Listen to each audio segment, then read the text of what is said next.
तो चलिए आज श्री बाबा अमरनाथ बर्फानी के दर्शन करने के लिए अब हम यहाँ से चलते हैं दिल्ली। तो दोस्तों, आप दिल्ली से बाई ट्रेन, बाई रोड और बाई एयर तीनों ही मार्ग के द्वारा यहाँ से सीधे जम्मू के लिए पहुँच सकते हैं। Jammu railway station, Jammu bus stand या जम्मू एयरपोर्ट पर पहुँचने के बाद आप अपना रजिस्ट्रेशन सबसे पहले करा लें। रजिस्ट्रेशन कराने के बाद देखो, मैं अपनी श्री अमरनाथ जी यात्रा का आपको अनुभव बता रहा हूँ।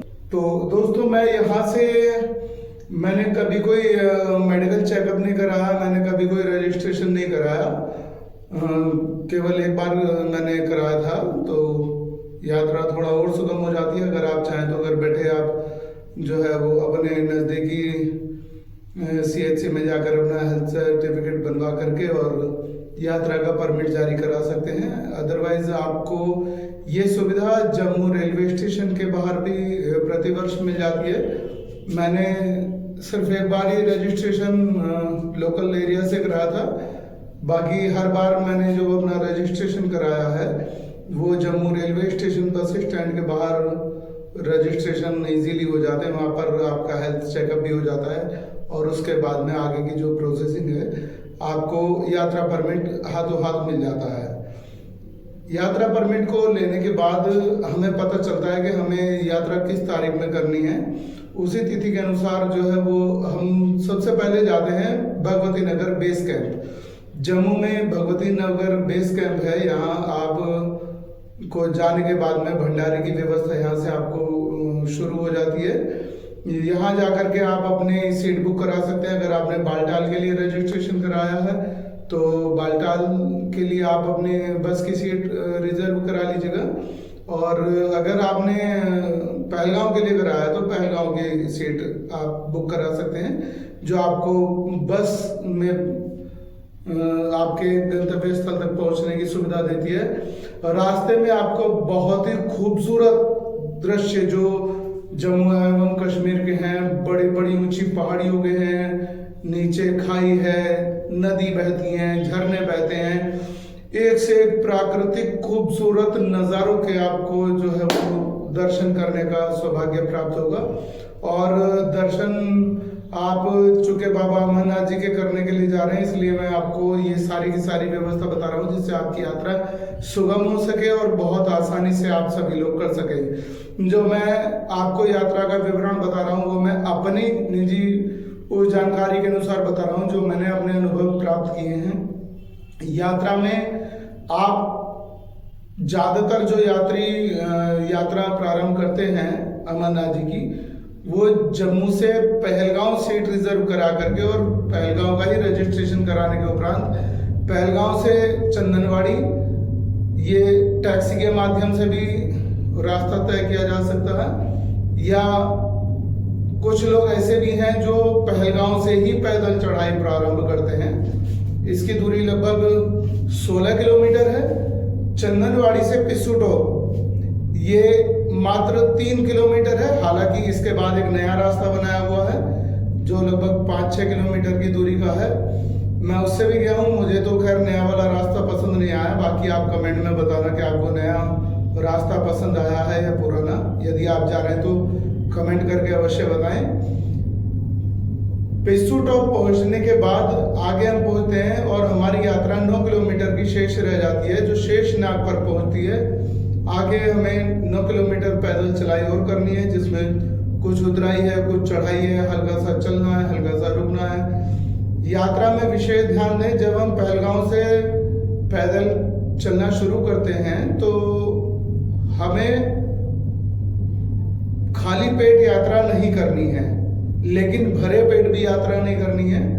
मान लीजिएगा, एक एग्जाम्पल मैं आपको बताता हूँ। यदि कोई भी व्यक्ति घर पर सुबह 2 पराठे खाता है तो वो 1 पराठे के बराबर वहाँ पर कुछ भी नाश्ता वगैरह ले सकता है। 4 रोटी खाने वाला 2 रोटी खा सकता है। या आप चाहे पहलगांव में अपने पेट की व्यवस्था बना करके चलें और चाहे चंदनवाड़ी में भी बहुत सारे भंडारे आपको मिलेंगे और पहलगांव में भी मिलेंगे। पहलगांव चूंकि आर्मी का बेस कैंप है और यात्रियों की सुविधा के लिए बनाया जाता है, तो इसलिए वहां पर रुकना अनिवार्य है। आप जब भी यहाँ से जाएंगे नाइट स्टे वहां पर करेंगे और प्रातः काल की मधुर बेला में आप पहलगांव के खूबसूरत नज़ारों का दृश्य देखते हुए आगे चलेंगे। चंदनवाड़ी से आप जब पिस्सू टॉप चलेंगे तो ये कठिन चढ़ाई का मार्ग है जो पहला 3 किलोमीटर का है।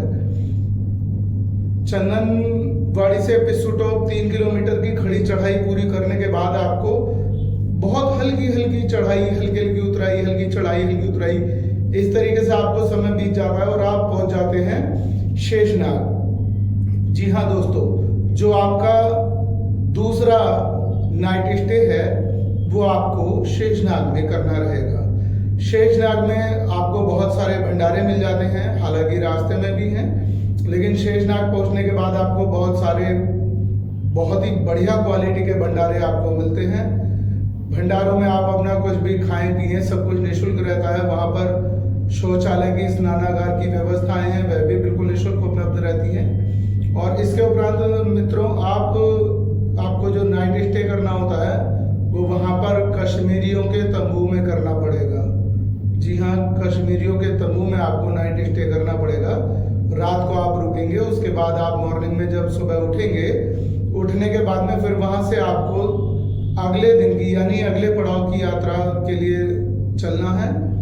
ये यात्रा आपकी फिर से लगभग 12-14 किलोमीटर की रहेगी। इसमें आपको महागणेश टॉप, जो इस यात्रा की, संपूर्ण अमरनाथ यात्रा की सबसे ऊंचाई वाला स्थान है, वो महागणेश टॉप है।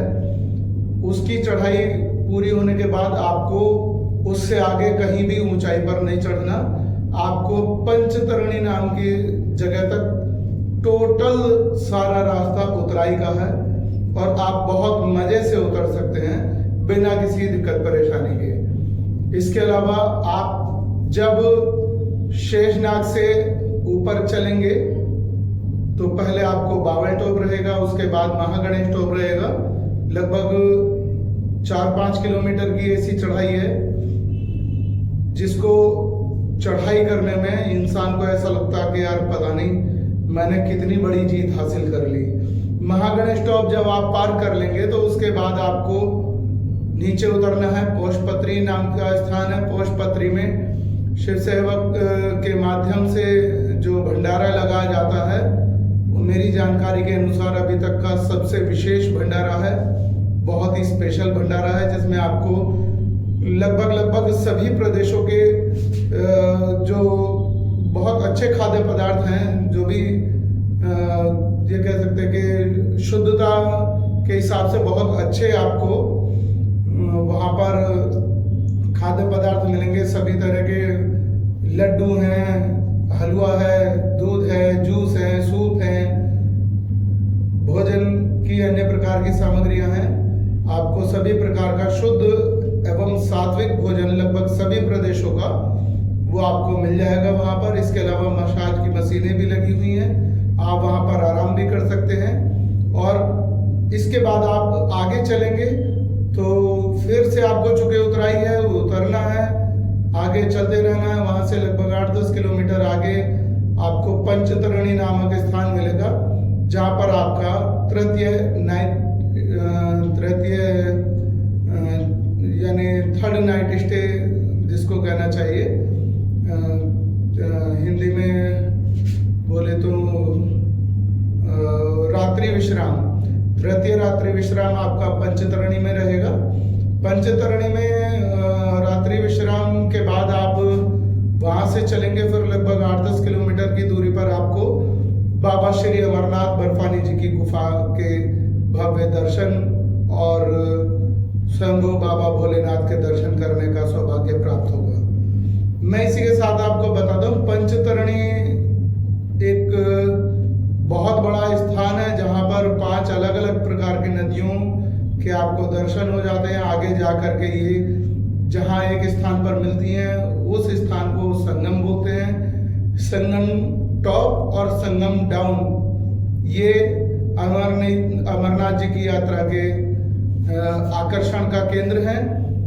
जब पंचतरणी से हम चलते हैं तो रास्ते में हमको हेलीपैड भी देखने के लिए मिलते हैं और बहुत खूबसूरत बड़ा सुंदर नज़ारा आपको पंचतरणी का भी देखने के लिए मिलेगा। तो दोस्तों, पंचतरणी में गेट नंबर 1 पर श्री शिव मानव सेवा समिति हसनपुर द्वारा लंगर की व्यवस्था भी लगाई जाती है।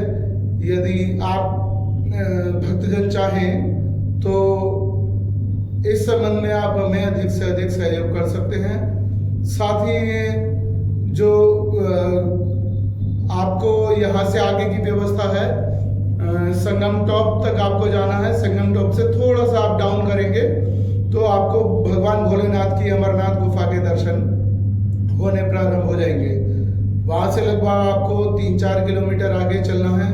भगवान भोलेनाथ की बड़ी असीम अनुकंपा से और जो लोग बहुत ही भक्तिमय हैं बाबा के दर्शनों के लिए जाते हैं, भगवान भोलेनाथ उनको अपने साक्षात दिव्य स्वरूप के हिमलिंग रूप में दर्शन कराते हैं। इसके बाद कुछ लोग बताए हुए सभी जो मैंने भी आपको रास्ते की जानकारी दी है, इसी रास्ते से वापस आ जाते हैं और कुछ लोग ऐसा भी करते हैं जो छोटे मार्ग का इस्तेमाल कर नीचे वापस आ जाते हैं। वह मार्ग रेल बेलपत्री होते हुए नीचे बालटाल की ओर आकर के यात्रा का समापन करा देता है। उसके बाद आपको बालटाल से जो है वो बस स्टैंड से जम्मू के लिए सीधी सीधी आपको बस की व्यवस्था मिल जाती है। फिलहाल अमरनाथ जी की इस यात्रा में मैंने आपको सूक्ष्म रूप में बहुत अच्छी जानकारी देने का प्रयास किया है और अधिक जानकारी अगर आप लेना चाहें तो आप हमें कमेंट कर सकते हैं कि आप इसके अतिरिक्त अन्य किस प्रकार की जानकारी चाहते हैं। साथ ही यात्रा में आवश्यक सामग्री क्या क्या हो सकती है, इसके लिए मैं अभी आपको छोटा सा वीडियो अलग से बना करके डाल दूंगा। तो आप सभी से निवेदन चाहूँगा, जो भी लोग श्री अमरनाथ जी की यात्रा के इच्छुक हैं वो उस वीडियो को देख करके यात्रा की आवश्यक सामग्री अपने साथ रखें, जिससे कि किसी भी प्रकार की परेशानियों से बचा जा सके। और इसके अलावा श्री अमरनाथ जी की यात्रा का जो धार्मिक महत्व है या कारण है, मैं अपनी समझ के अनुसार आप सभी लोगों के सामने रखूंगा। उसके लिए भी एक अलग से वीडियो बना करके आप सभी लोगों के समक्ष प्रस्तुत करूंगा। निवेदन करता हूं, MM1 डिजिटल स्टूडियो मोहित मित्तल 141 यूट्यूब चैनल आप हमारा अभी सब्सक्राइब करें और उस पर ऐसी ही अन्य जानकारी हमेशा प्राप्त करते रहें। एक बार सभी प्रेम से बोलें, जय बाबा भोलेनाथ।